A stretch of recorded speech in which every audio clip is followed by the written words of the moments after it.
ಅಂತಿಮವಾಗಿ ಪೂಜೆಯ ಮೂರನೇ ರೂಪವು ಪರಾಪೂಜೆ. ಇದು ಶ್ರೀಚಕ್ರವನ್ನು ಮೀರಿದ ಅತ್ಯುನ್ನತ ಪೂಜೆಯಾಗಿದೆ. ಈ ಪೂಜೆಯಲ್ಲಿ ದ್ವೈತದ ಯಾವುದೇ ಕುರುಹು ಇಲ್ಲ. ಇಲ್ಲಿ ಸಾಧಕನು ಪೂರ್ವಜನ್ಮದ ಪುಣ್ಯದಿಂದಾಗಿ ಪ್ರಜ್ಞೆಯ ಮುಂದುವರಿದ ಸ್ಥಿತಿಯಲ್ಲಿರುತ್ತಾನೆ ಮತ್ತು ಆರಾಧನೆಯು ಹೆಚ್ಚಾಗಿ ಮನಸ್ಸಿನಲ್ಲಿರುತ್ತದೆ. ಅಲ್ಲಿ ಬ್ರಹ್ಮನೊಂದಿಗೆ ಏಕತೆಯ ನಿರಂತರ ಚಿಂತನೆ ಇರುತ್ತದೆ. ಬ್ರಹ್ಮನ ಏಕತೆಯಿಂದ ಪ್ರತ್ಯೇಕತೆಯ ಭಾವನೆ ಇಲ್ಲ. ನೀವು ಮತ್ತು ನಾನು ಎಂಬ ಪರಿಕಲ್ಪನೆ ಇಲ್ಲ.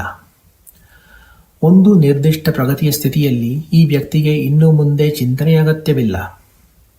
ನಾನು ಬ್ರಹ್ಮನೊಂದಿಗೆ ಐಕ್ಯವಾಗಿದ್ದೇನೆ ಎಂಬ ಒಂದು ಆಲೋಚನೆಯಿಂದ ಮನಸ್ಸನ್ನು ಸಂಪೂರ್ಣ ಮೌನಕ್ಕೆ ತರಲು ಬೇಕಾಗಿರುವುದು. ಆದ್ದರಿಂದ ಈ ಒಂದು ಆಲೋಚನೆಯು ಸರಳವಾಗಿ ನಾನು ಆಗಿ ರೂಪಾಂತರಗೊಳ್ಳುತ್ತದೆ. ಆ ನಾನು ಎಂಬುದು ಸ್ವಯಂ ಬ್ರಹ್ಮ ಮತ್ತು ನಮ್ಮ ಸೃಷ್ಟಿಕರ್ತನ ಹೊರತು ಬೇರೆ ಏನೂ ಇಲ್ಲ.